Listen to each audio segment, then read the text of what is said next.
نبی کے دین پہ مٹنے کی بات کرتے رہو، حسین جیسا کلیجا۔ بسم الله الرحمن الرحيم.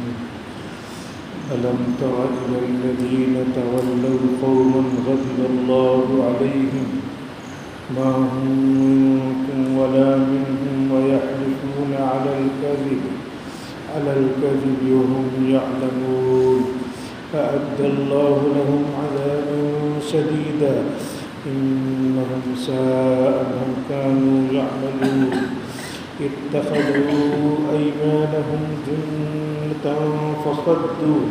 فصدوا عن سبيل الله فلهم عذاب مهين لن تغني عنهم أموالهم ولا أولادهم من الله شيئا أولئك أصحاب النار هم فيها خالدون.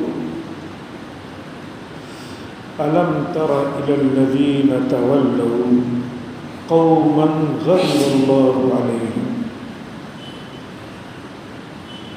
اے نبی، کیا آپ نے نہیں دیکھا ان لوگوں کو جنہوں نے ایسی قوم سے دوستی کر رکھی ہے جن پر غضب الہی کا نزول ہوا ہے، جن سے اللہ تعالیٰ ناراض ہیں، وہ یہودی قوم ہے اور یہ منافقین ہیں جو یہودیوں سے دوستی کرتے ہیں۔ ما هم منکم ولا منہم، یہ منافقین جو یہودیوں سے جا ملتے ہیں ان کا تعلق تم سے نہیں ہے اور نہ ان کا تعلق ان سے ہے، یعنی پوری طرح وہ نہ تمہارے ساتھ ہیں کہ مسلمان ہوں، نہ پوری طرح ان کے ساتھ ہیں، بلکہ یہ منافق ہیں۔ وَيَحْلِفُونَ عَلَى الْكَذِبِ وَهُمْ يَعْلَمُونَ، اور یہ جھوٹی باتوں پر بلا جھجھک قسمیں کھا لیتے ہیں اور جانتے بھی ہیں کہ ہم جھوٹی بات پر قسم کھا رہے ہیں۔ ایسی قسم کو یمین غموس کہتے ہیں جو گناہوں میں ڈبو دینے والی ہے، کہ جان رہے ہیں جھوٹ بول رہے ہیں پھر بھی قسم کھا لے رہے ہیں۔ اعد اللہ لہم عذابا شدیدا، اللہ تعالیٰ نے ان لوگوں کے لیے سخت عذاب جہنم میں تیار کر رکھا ہے، مرنے کے بعد اپنے گناہوں کی سزا میں جہنم میں جانا پڑے گا۔ انہم ساء ما کانوا یعملون، بے شک یہ جو عمل کر رہے ہیں کہ مسلمانوں کے پاس آتے ہیں وہ مسلمان بن جاتے ہیں اور یہودیوں کے پاس جاتے ہیں تو یہودی بن جاتے ہیں، ان کے یہ سارے اعمال بہت برے ہیں جس کا بدلہ ان کو ملے گا۔ اتخذوا ایمانہم جنۃ فصدوا عن سبیل اللہ، انہوں نے اپنی قسموں کو ڈھال بنا رکھا ہے حفاظت کے لیے، کہ مسلمانوں کے پاس آ کے قسم کھاتے ہیں کہ خدا کی قسم ہم پکے ایمان والے ہیں، اس طرح ڈھال بنا کر بچ جاتے ہیں کہ ان کو کوئی تکلیف نہیں پہنچتی۔ تو اس طرح یہ اللہ کے راستے سے لوگوں کو روکتے ہیں۔ فَلَهُمْ عَذَابٌ مُّهِينٌ، تو ان کے لیے ذلت و رسوائی والا عذاب ہے۔ لَن تُغْنِيَ عَنْهُمْ أَمْوَالُهُمْ وَلَا أَوْلَادُهُمْ مِنَ اللَّهِ شَيْئًا، ان کو ان کا مال کچھ کام نہیں آئے گا، ان کے بال بچے کچھ کام نہیں آئیں گے اللہ کے عذاب سے۔ جب اللہ کا عذاب آنے لگے گا تو نہ ان کے مال اللہ کے عذاب سے ان کو کچھ بچا سکیں گے اور نہ ان کے بال بچے اور اولاد ان کو اللہ کے عذاب سے بچا سکے گی۔ اولئک اصحاب النار، یہی لوگ دوزخی ہیں، ہم فیہا خالدون، یہ دوزخ میں ہمیشہ رہیں گے، اور ان کا ٹھکانہ دوزخ میں سب سے نچلے طبقے میں ہوگا۔ یوم یبعثہم اللہ جمیعا فیحلفون لہ کما یحلفون لکم وَيَحْسَبُونَ أَنَّهُمْ عَلَى شَيْءٍ، جس دن اللہ تعالیٰ ان سب کو دوبارہ زندہ کرے گا تو اللہ کے سامنے وہاں بھی جھوٹی قسمیں کھائیں گے۔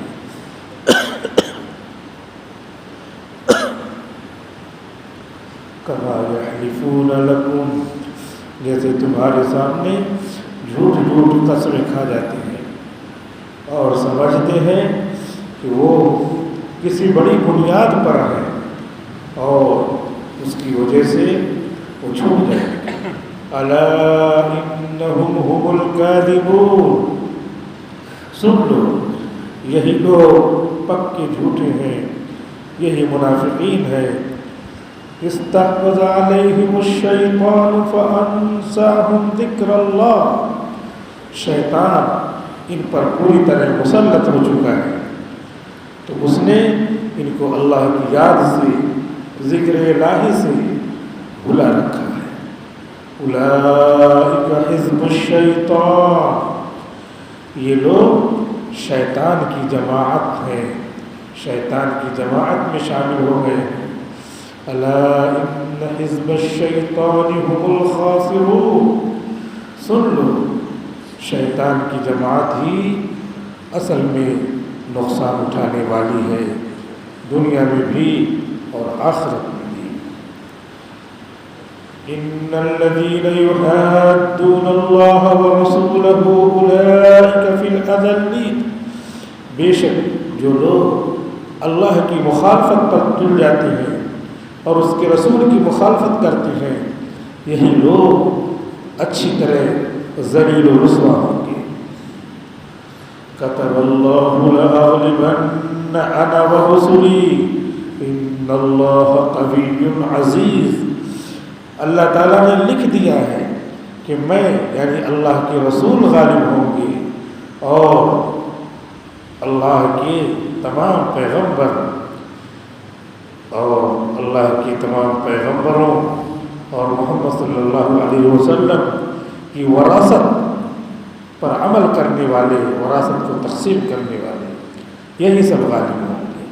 ان اللہ قوی عزیز، بے شک اللہ تعالیٰ طاقتور ہے، اللہ تعالیٰ غالب ہے، اور طاقتور اور غالب کی پیروی کرنے والا، اس کے حکم کو ماننے والا، وہ بھی غالب رہتا ہے، طاقتور رہتا ہے۔ سورۃ المجادلہ کی تفسیر چل رہی ہے، 2 رکوع مکمل ہو گیا ہے، یہ تیسرا رکوع ہم نے پڑھا ہے۔ اس تیسرے رکوع پر یہ سورت ختم ہو جاتی ہے، کچھ آیتیں باقی ہیں جو آئندہ انشاءاللہ پڑھی جائیں گی۔ یہ ذی الحجہ کا مہینہ چل رہا ہے، آج 29 تاریخ تھی، ابھی اگر چاند ہو گیا ہوگا تو پھر یہ سال 1446واں سال پورا ہو گیا، اور کل پھر اگر چاند ہو جائے تو محرم الحرام کی پہلی تاریخ ہو جائے گی اور نیا سال شروع ہو جائے گا۔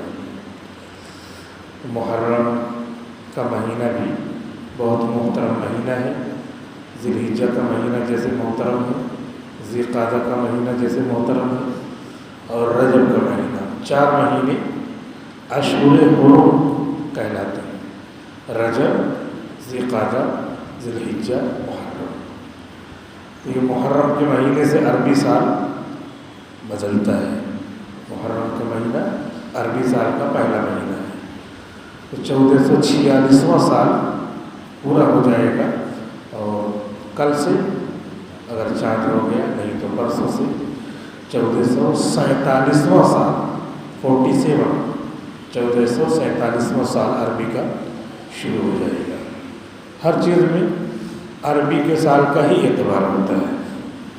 بچہ بالغ ہو گیا تو 15 سال کی عمر میں بچہ بالغ ہوتا ہے، اور بچی بالغ ہو گئی تو 15 سال کی عمر میں بالغ ہوتی ہے۔ تو یہ جو سال ہے یہ جنوری سے لے کر دسمبر کا نہیں ہے، بلکہ محرم سے لے کر کے ذوالحجہ تک ہے۔ اور آپ کو معلوم ہے کہ عربی کا جو سال ہوتا ہے، اسلامی جو سال ہے، وہ 10 دن چھوٹا ہوتا ہے۔ 365 دن ہوتے ہیں انگریزی والے سال میں، اور عربی والے سال میں 355 دن ہوتے ہیں۔ اسی لیے 10 دن کھسکتا ہے۔ جب رمضان آتا ہے تو یاد رہتا ہے کہ مارچ کو 10 مارچ کو رمضان پڑا تھا، تو اب 1 مارچ کو پڑے گا، 10 دن کھسک گیا۔ یہ عربی کا جو سال ہوتا ہے، اسلامی سال، اسی سے زکوٰۃ بھی لازم ہوتی ہے کہ 1 سال گزر جائے اپنے پاس 52.5 تولہ چاندی کے برابر پیسے ہوں، جو اس وقت 53,000 روپے ہوں گے۔ اگر کسی کے پاس ہے، اکاؤنٹ میں پڑا ہوا ہے، اور پھر اگلے سال 355 دن گزر گیا، تو پھر اب اس کے اوپر زکوٰۃ لازم ہوگی۔ بیچ میں کچھ کم زیادہ ہوتا رہتا ہے تو اس کا اعتبار نہیں ہے، شروع سال میں اور اخیر سال میں۔ اور یہ شروع اور اخیر محرم سے نہیں گنا جاتا ہے، بلکہ ہم اپنے اعتبار سے، ہم رمضان میں زکوٰۃ نکالتے ہیں، تو پھر اس کے بعد پھر رمضان میں مان لیا 10 رمضان کو نکالا، حساب لگایا، پھر اگلے سال 10 رمضان کو پھر سال گزر گیا اتنے پیسے پر، لہٰذا اتنا پیسہ، اس سے زیادہ پیسہ، اس کے اوپر زکوٰۃ لازم ہو جاتی ہے۔ تو اسلامی کیلنڈر کا اعتبار ہوتا ہے، اسلامی سال کا اعتبار ہوتا ہے۔ تب یہ محرم کا مہینہ شروع ہو رہا ہے، یہاں سے نیا سال شروع ہو جائے گا۔ اور نیا سال منانے کا کوئی کنسپٹ نہیں ہے شریعت میں کہ عربی سال ہو تو اس کو منائیں، انگریزی سال ہو تو اس کو منائیں۔ انگریزی سال والے تو دنیا بھر کے لوگ مناتے ہیں، تو وہ بھی اس کا کوئی اسلامی کنسپٹ نہیں ہے۔ اسلام منانے کے لیے نہیں کہتا، اسلام تو صرف 2 عید منانے کے لیے کہتا ہے، عید اور بقرہ عید۔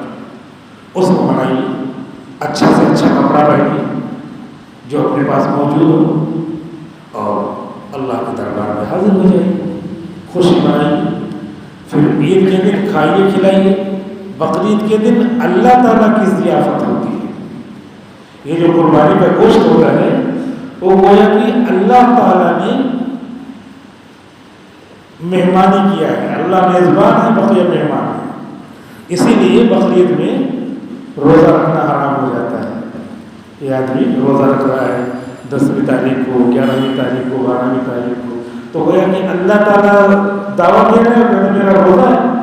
جیسے دنیا میں کوئی دعوت دی تو دعوت نہیں قبول کر رہے ہیں، دنیا بھاگ جا رہے ہیں، سورج بھاگ جا رہے ہیں تاکہ دعوت نہ کھانی پڑے۔ تو انسان یہاں پہ ناخوش ہوتا ہے، ناراض ہوتا ہے کہ بتاؤ میری دعوت قبول نہیں کی۔ تو اللہ جو پیدا کرنے والے ہیں اس کی دعوت قبول نہ کرنا کہ میں روزہ رکھوں گا، تو یہ حرام ہے۔ اسی لیے یہ قربانی کا دن ہے۔ قربانی کے دنوں میں گویا کہ وہ جانور اللہ کی طرف سے ضیافت ہے، اسی لیے اس کو غیر مسلم کو بھی وہ گوشت دے سکتے ہیں، کیونکہ وہ بھی اللہ کے بندے ہیں۔ بس اللہ کے بندے، اللہ تعالیٰ بلا رہا حی علی الصلاۃ، اور نماز وہ نہیں آ رہے ہیں۔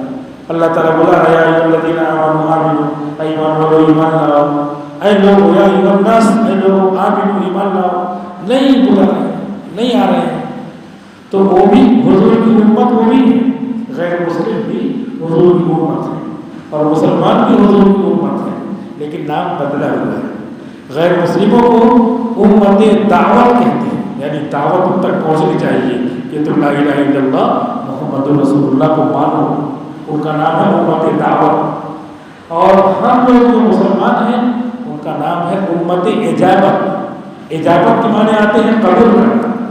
حضور نے بلایا، دعوت دیا، ہم نے قبول کیا۔ اللہ کے رسول آپ کہتے ہیں کہ میں نبی ہوں آخری، اور یہ قرآن آخری کتاب ہے، ہم نے آپ کی آواز میں لبیک کا. تو اجابت میں نے قبول کرنا. امت اجابت ہم لوگوں کا نام ہے اور ان کا نام ہے امت دعوت. تو سب کے سب حضور کی امت ہے اور سب کو اللہ تعالیٰ بلا رہا ہے کہ آؤ. اسی لیے قرآن جو ہے یہ سب کی کتاب ہے. مسلمانوں کی بھی کتاب ہے اور غیر مسلموں کی بھی کتاب ہے, کیونکہ اللہ تعالیٰ سب کے لیے ہدایت کے لیے نازل کیا ہے. لیکن اب وہ کیا ہے, وہ نہیں مانتے, جب نہیں مانتے اس پہ نہیں چلیں گے, مت چلو. اور مسلمانوں نے مانا ہے چلیں گے. اب وہ نہیں چل پا رہے نا بات ہے, لیکن سارے مسلمانوں کی نیت ہے کہ ہم نے مانا ہے, قرآن ہماری کتاب ہے, چلنا چاہیے. تو وہ بھی شک ہے, ہماری کوتاہی ہے, غفلت ہے کہ ہم چل نہیں پا رہے ہیں, لیکن مانتے سب ہیں کہ ہماری کتاب ہے. تو یہ دونوں میں ڈفرینس ہو گیا کہ اللہ کے بندے ہو گئے ہیں, ان کو یہ کتاب دیا ہے اور ہم کو بھی دیا ہے. مسلمان غیر مسلم سب کے لیے کتاب ہے, کیونکہ اللہ کے رسول کیا ہے, رحمت للعالمین, وما ارسلناک الا رحمت للعالمین. ہم نے ساری جہان والوں کے لیے آپ کو رحمت بنا کر بھیجا ہے. یہ رحمت کی کتاب لائے ہیں, اس کو پڑھو گے تو اللہ دنیا میں رحمت بھیجیں گے, مانو گے تو آخرت میں بھی رحمت بھیجیں گے کہ جنت میں داخل کر دیں گے. اب کوئی کہتا میں ایکسپٹ بھی نہیں کرتا, تو نہ ماننے والے کو عربی میں کیا کہتے ہیں, انکار کرنے والا. کفر یکفر, انکار کرنا, ڈس بلیف, نہ ماننا. تو اب ان کو ہم لوگ کافر کہتے ہیں. عربی میں کیا ہے, کافر, نہ ماننے والا. تو وہی لفظ نہیں ہے. اب ان کو آبجیکشن ہوتا ہے, ہم کو کافر کیوں کہتے ہیں؟ کافر کے معنی آتے ہیں نہ ماننے والا. نہیں مانتے, آپ اللہ کی کتاب دیا ہے اس کو نہیں مانتے تو کافر کہتے ہیں. انگریزی میں ڈس بلیور کہتے ہیں, نہیں ماننے والا. اور جو ماننے والے ہیں ان کو مسلم کہتے ہیں, ماننے والا, مومن, ایمان لانے والا. بس یہی بات ہے. جو وہی ورڈ ہے تو کیا کہیں, جیسے پارلیمنٹ میں قسم کھائی جاتی ہے تو کوئی جو ہے ہندی میں قسم کھاتا ہے کہ میں ایشور کی قسم کھاتا ہوں, تو ایشور کا لفظ لیتا ہے کہ اپنے عہدے کا, اپنے پورٹ فولیو کا لحاظ رکھوں گا, تو ایشور کہتا ہے. کوئی کہتا ہے آئی سویئر بائی گاڈ, میں اپنے گاڈ کی, خدا کی قسم کھاتا ہوں. اور کوئی کہتا ہے میں اللہ کی قسم کھاتا ہوں. لفظ الگ الگ ہے. اب کسی کو اللہ کے لفظ سے جاننا ہے کہ اللہ کیوں کہتی ہے, ارے بھائی یہ تو لینگویجز ہیں, different languages in the world. دنیا میں مختلف زبانیں جو پھیلی ہوئی ہیں وہ عربی میں کھاؤ, انگریزی میں کھاؤ, ہندی میں کھاؤ, انگلش میں کھاؤ, کسی بھی زبان میں کھاؤ. قسم تو کھانے کے لیے اپنی کانسٹیٹیوشن میں لکھا ہے, تو قسم کھاتے ہیں. تو اللہ تعالیٰ سب کو پیدا کرنے والے ہیں, سب کی خالق ہے, اور سب کو اللہ تعالیٰ کی طرف سے یہ آرڈر ہے کہ میں تمہارا اللہ ہوں, پیدا کرنے والا ہوں. میری یہ کتاب ہے, بک آف گائیڈنس, صحیح راستے پر چلنے کے لیے اس کو مانو. نہیں لیتا کوئی, نہ مت لے. تو جو مکمل نہیں لیتے ہیں ان کو کہتے ہیں کافر, اور جو اوپر سے لے لیتے ہیں, اندر سے نہیں لیتے ہیں, ان کو کہتے ہیں منافق. اور جو اوپر سے اور باہر سے, اندر سے سب لے لیتے ہیں, ان کو کہتے ہیں مسلمان. اس آیت میں منافقین کا ذکر ہے. حضور صلی اللہ علیہ وسلم جب مکہ سے مدینہ آئے تو یہاں پر موسیٰ علیہ السلام کو ماننے والے لوگ تھے, جن کو یہودی کہتے ہیں, توریت ماننے والے.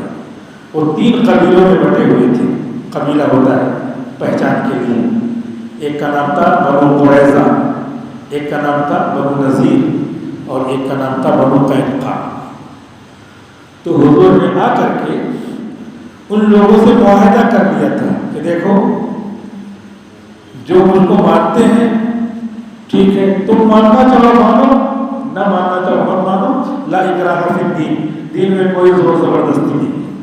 لیکن یہ ہے کہ اوپر ہمارے ساتھ رہنے کے لیے اگر تم پر کوئی حملہ کرتا ہے, لڑائی ہوتی ہے, کوئی جھگڑا ہوتا ہے, تو ہم ساتھ دیں گے, جو ہم کو ماننے والے ساتھ دیں گے. اور ہم پر کوئی حملہ اور لڑائی ہوتی ہے کسی طرح کے, تو تم ساتھ دینا. تو معاہدہ کر لیا تھا. اب معاہدہ میں تھے, اور اسی میں سے کسی کو کہا نہیں تھا کہ تم مسلمان ہو جاؤ, اور یہ طبیعت ہے, یعنی اختیار ہے, زبردستی نہیں. تو اس میں کچھ لوگ کیا تھے, اوپر سے مسلمان ہو گئے اور اندر سے مسلمان نہیں تھے. آتے تھے مسلمانوں کے پاس, نماز پڑھ رہے ہیں, روزہ رکھ رہے ہیں, زکات وقت تو چپکے سے دی جاتی ہے، وہ پتہ ہی چلتا تھا کہ زکات دے رہے ہیں کہ نہیں دے رہے ہیں. لیکن نماز سب لوگ دیکھتے ہیں تو نماز میں آتے تھے، لیکن غفلت کے ساتھ آتے تھے، دیر میں آ رہے ہیں، رکعت چھوٹ رہی ہے، چھوڑ دیا. انہی کے بارے میں الذین هم عن صلاتهم ساہون، یہ اپنی نمازوں سے غفلت برتتے ہیں. ارائیت الذی میں انہی کا ذکر ہے. تو اوپر سے ایمان لائے تھے، اندر سے ایمان نہیں لائے تھے. ان کے بعد جاتے تھے تو کہتے تھے ان کی باتیں سن کے تم کو آگے بتانا ہے. منافق. اللہ تعالیٰ نے ان کا ذکر کیا ہے کہ ان پر اللہ بہت ناراض ہے، جو اوپر کچھ اور اندر کچھ اور وہ باہر کچھ رکھتے ہیں، وہ ان سے بہت اللہ تعالیٰ ناراض ہے. ان کے بارے میں تو کہہ رکھا ہے ان المنافقین فی الدرک الاسفل من النار، بے شک منافقین جہنم کے سب سے نچلے طبقے میں ہوں گے، جو بہت خطرناک ہوگا. وہاں پہ پنشمنٹ اور سزا بہت خطرناک ہوگی، کیونکہ یہ دھوکے باز ہے. ایک تو ایمان والے نہیں ہے، دوسرے دھوکہ بھی دے رہے ہیں لوگوں کو، تو ظاہر سی بات ہے کہ پنشمنٹ بڑھ جائے گی، سزا بڑھ جائے گی. ہم لوگ الحمدللہ اوپر سے بھی ایمان والے ہیں، نماز پڑھتے ہیں، روزہ رکھتے ہیں، زکات دیتے ہیں اور تلاوت کرتے ہیں، گناہوں سے بچتے ہیں، اور اندر سے بھی ہمارا دل سے ایمان بھی ہے. تو اس طرح ایمان والے جو ہیں وہ ایمان والے اللہ کے یہاں جنت میں جائیں گے. لیکن مومنوں میں بھی جو لوگ اندر سے تو ایمان والے ہیں لیکن اوپر سے عمل نہیں کرتے ہیں، ان کو بھی کہا گیا ہے منافق. لیکن اس منافق میں فرق ہے. وہ تو بہت خطرناک منافق ہے اس زمانے کے جو منافق ہیں، کیونکہ اندر ایمان ہے لیکن 5 وقت کی نماز نہیں پڑھتے. تو اوپر ہی کہاں ایمان؟ کیسے پتہ چلے گا کہ جب ہم ایمان والے ہیں اور نماز کے لیے بلایا جاتا ہے صرف جمعہ کو آتے ہیں اور باقی دنوں میں نہیں آتے؟ تو اندر ایمان ہے، اوپر بھی کہاں پتہ چل رہا ہے؟ اوپر تو یہی 5 وقت کی نماز ہونی چاہیے. تو ان کو منافق کہا گیا ہے. زبان کو صحیح استعمال کرنا. جب آپس میں لڑائی ہوتی ہے تو گالی دینے لگتے ہیں. جس زبان سے الحمدللہ رب العالمین الرحمن الرحیم مالک یوم الدین سورۃ فاتحہ پڑھتے ہیں، اس کو 4 مرتبہ پڑھو تو پورے قرآن کا ثواب ملے گا. اسی زبان سے تیری میری کرتے ہیں، گالی دیتے ہیں، برے القاب نکالتے ہیں، برے الفاظ نکالتے ہیں. جس زبان کو اللہ تعالیٰ نے جب بچہ پیٹ میں تھا تو اس وقت اس کی غذا کیا تھی؟ خون، حیض کا خون، گندا خون. تو اللہ تعالیٰ نے منہ میں نہیں وہ ڈالا بلکہ یہاں ناف سے ایک پائپ لگا کر کے اس کی ماں سے پائپ لگا کر کے وہ خون یہاں سپلائی کیا تاکہ تمہارے جسم میں نرشمنٹ غذا پہنچتی ہے اور زبان کو بچائے رکھا گندگی سے. کیوں؟ جب یہ پیدا ہوگا تو یہ اللہ کا نام لے گا. اللہ پاکیزہ ہے، تو یہ زبان کیا ہونی چاہیے؟ پاکیزہ ہونی چاہیے. گندگی سے اللہ 9 مہینے بچایا. اب اس کے بعد پھر جب یہ باہر آیا تب اس کی ذمہ داری ہے کہ اب یہ زبان سے جھوٹ نہ بولے، زبان سے گالی نہ دے، زبان سے کسی کو تکلیف نہ پہنچائے. میری زبان و قلم سے کسی کا دل نہ دکھے، کسی کو شکوہ نہ ہو دے آسمان مجھ سے. زبان سے تمباکو نہ کھائے، گندی چیزیں نہ کھائے، زبان سے سگریٹ بدبودار چیزیں نہ کھائے، کھائے تو جلدی سے صاف کر لے، شراب نہ پیے. یہ سب چیزیں جو کینسر پیدا کر دیتی ہے، کڈنی خراب کر دیتی ہے. تو اس زبان کو گندگی سے، ظاہری گندگی، باطنی گندگی، ان سب سے بچائے. زبان سے غیبت نہ کرے. تو ہماری زبان اگر پاکیزہ رہتی تو اس کا اثر ویسے ہی ہوتا کہ زبان سے دعا کرتے تو دعائیں قبول ہو جاتی. وہ بابا فرید الدین کا میں نے واقعہ سنایا تھا کہ ایک بڑھیا تھی، اس کی بچی کی شادی کرنا تھا. تو بابا فرید الدین کے پاس آئی، کہا کہ حضرت میری بچی ہے اور خاوند ہے نہیں، اس کی شادی کرنا ہے تو کچھ انتظام کر دیجیے، کچھ دعا وغیرہ کر دیجیے. تو حضرت نے کہا کہ وہ کھیت میں سے ذرا ڈھیلا لے آؤ مٹی کا. تو گئی، اس نے سمجھا کہ حضرت کو شاید استنجا وغیرہ کرنا ہو، تو گئی ڈھیلا لے آئی. تو حضرت نے ڈھیلا وہاں رکھ لیا اور اس کے بعد کچھ پڑھا اور پڑھ کر کے اس نے دم کر دیا، پھونک مار دی۔ دم کرتے ہی وہ پورا ڈھیلا جو مٹی کا تھا سونا بن گیا، اور بڑھیا سے کہا یہ لے جاؤ، اپنی بچی کی شادی میں خرچ جو آئے گا اس میں استعمال کر لینا۔ وہ تو خوش ہو گئی، آئی، اور اس کے بعد شادی وادی تو ایک طرف، اس نے کیا کیا، اس کو اللے تللے بیڈھم انداز میں ادھر ادھر خرچ کر دیا۔ سب ختم ہو گیا، ایک آدھ سال یا 6 مہینے میں ختم ہو گیا سب۔ اب اس کے بعد گئی کھیت میں سے بڑا سا چیکا کہتے ہیں ہمارے کو، ڈھیلا، بڑا ڈھیلا لے کر کے آ گئی۔ اس کے بعد اس پر قل هو اللہ احد پڑھا، قل اعوذ برب الناس پڑھا، قل اعوذ برب الفلق پڑھا، اور پڑھ کر کے پھونک دیا۔ پھونک مارے تو کچھ نہیں، ڈھیلا ڈھیلا۔ اس کے بعد پھر جو ہے 3 بار پڑھا، قل هو اللہ احد، قل اعوذ برب الناس، قل اعوذ برب الفلق، پھونک ماری کچھ نہیں۔ شروع اور اخیر میں درود شریف پڑھا اور پڑھ کر کے پھر پھونک ماری کچھ نہیں ہوا۔ اس نے سوچا کہ حضرت نے تو یہی پڑھا تھا، یہی پڑھ کر کے میں بھی سونا بنا لوں گی۔ وہ سونا بنا رہی تھی،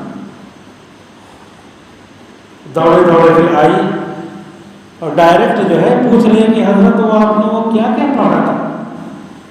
تو حضرت سمجھ گئے کہ کچھ دال میں کالا ہے۔ حضرت نے کہا کیا مسئلہ ہے، ماجرا کیا ہے؟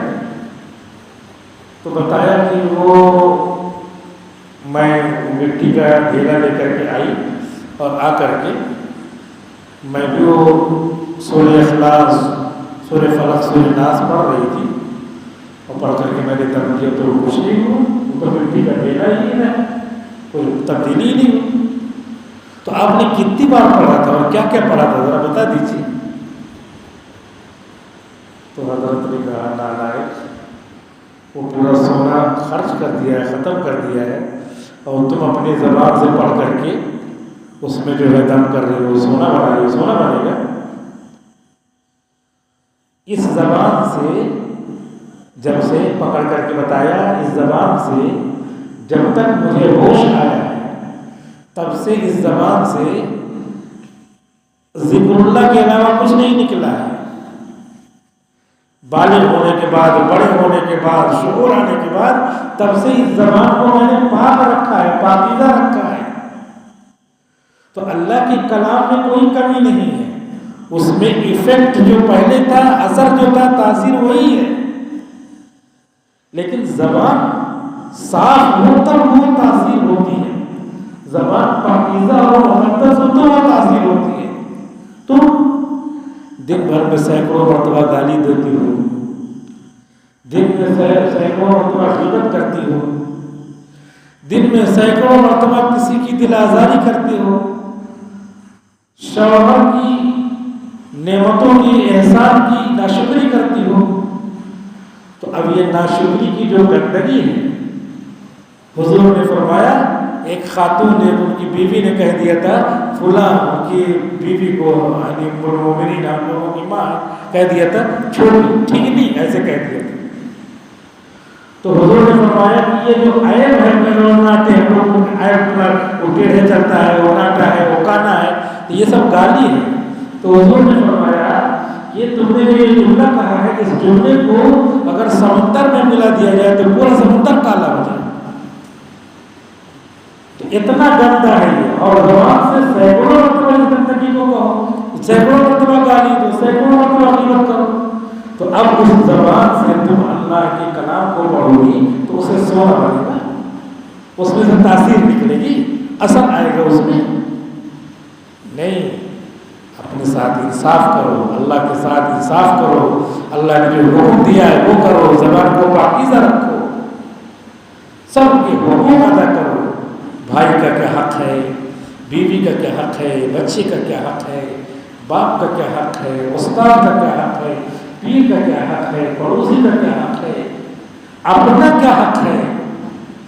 وَلِجَسَدِكَ عَلَيْكَ حَقًّا، تمہارے بدن کا بھی تمہارے اوپر حق ہے، تمہاری آنکھوں کا بھی تمہارے اوپر حق ہے۔ آنکھوں کو غلط چیزوں پر استعمال کر کے اس کی روشنی کو ضائع کرتے ہو، یہ حق نہیں ادا کر رہے ہو۔ اپنی طاقت کو غلط جگہ پہ استعمال کر کے شہوت رانی کر رہے ہو اور اپنے جسم کو خراب کر رہے ہو، کمزور ہو رہے ہو، طاقت جو ہے خراب کر کے اپنے آپ جو ہے اپنی صحت کو خراب کر لے رہے ہو۔ ان لجسدک علیک حقا، تمہارے اوپر تمہارے بدن کا بھی حق ہے، سارے لوگوں کے حقوق ادا کرو، انصاف کرو، انصاف سے کام لو، تب جو ہے اس زبان کا اثر ہوگا، ہاتھ کا اثر ہوگا، آنکھ کا اثر ہوگا، سب کا اثر ہوگا۔ انصاف نہیں کرو گے تو ساری چیزوں کی تاثیر اللہ تعالیٰ چھین لے گا۔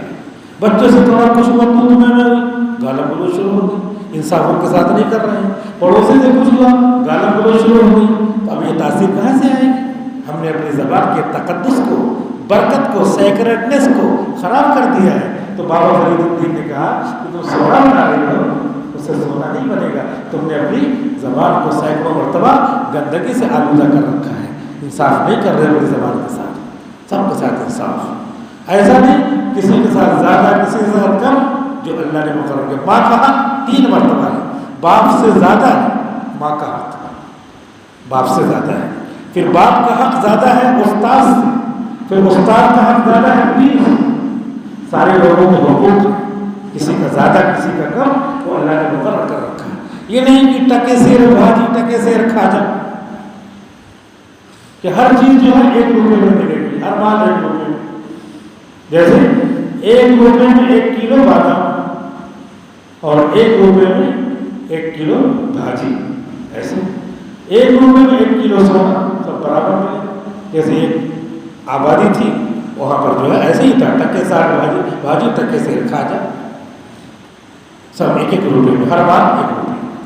تو ایک جگہ گرو اور چیلا، شاگرد اور استاد پہنچ گئے، تو وہاں پہ تذکرہ ہوا، تو شاگرد نے کہا کہ گرو جی، استاد جی یہیں رہ جائیں، یہاں پہ تو 1 روپے میں بادام کھائیں گے 1 کلو لے کر کے۔ کہا نہیں، یہاں انصاف نہیں ہو رہا ہے، یہاں سے چلو بھاگ چلو، نہیں مانا وہ وہیں رک گئے۔ اب وہ شاگرد جو ہے تھا خوب کھا کر کے موٹا ہو گیا۔ وہاں پہ ایک واقعہ پیش آیا، چونکہ وہاں پہ تمہاری انصافی تھی، 1 کلو 1 روپے میں صاف قیمتی چیز ہو، 1 کلو سونا 1 روپے میں، 1 کلو چاندی میں 1 روپے میں، اور 1 کلو 1 روپے میں آلو بھی، ٹماٹر بھی، سب۔ تو اسی لیے استاد نے کہا تھا چلو، شاگرد کا نہیں لوگوں بہت اچھی جگہ۔ تو ہوا کہ وہاں پہ چوری ہو گئی، تو چوری ہوئی تو ایک آدمی کی دیوار میں چور نے نقب لگائی۔ آج کل تو نیا طریقہ ہو گیا ہے، سائبر کرائم ہوتے ہیں آج کل، موبائل وغیرہ میں چوریاں ہوتی ہیں۔ اس وقت چوری یہ تھی کہ سیر اس کی دیوار میں سوراخ کر دیتے تھے، اندر گھس جاتے تھے۔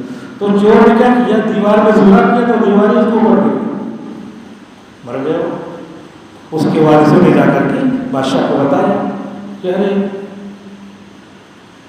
اس آدمی نے، وہ میرا عزیز گیا تھا چوری کرنے کے لیے، اس نے اتنی کمزور دیوار بنائی تھی کہ وہ دب کے مر گیا۔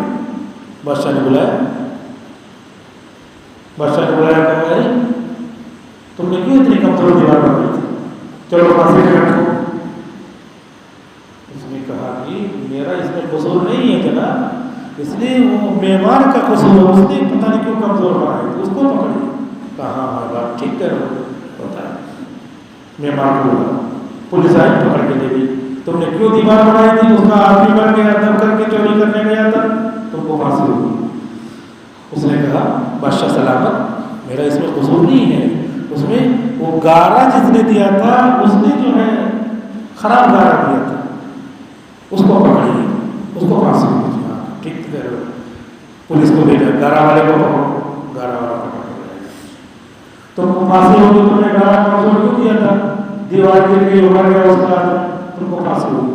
اس نے کہا نہیں حضور، وہ جو ہے پانی جس نے ڈالا اس نے زیادہ پانی ڈال دیا تھا، اس کو پکڑے، پانی زیادہ ڈالنے والے کو، ہاں ٹھیک تو کہہ رہا، پکڑو اس کو۔ پولیس والوں کو پکڑ کے تم کو پھانسی ہوگی. کیوں؟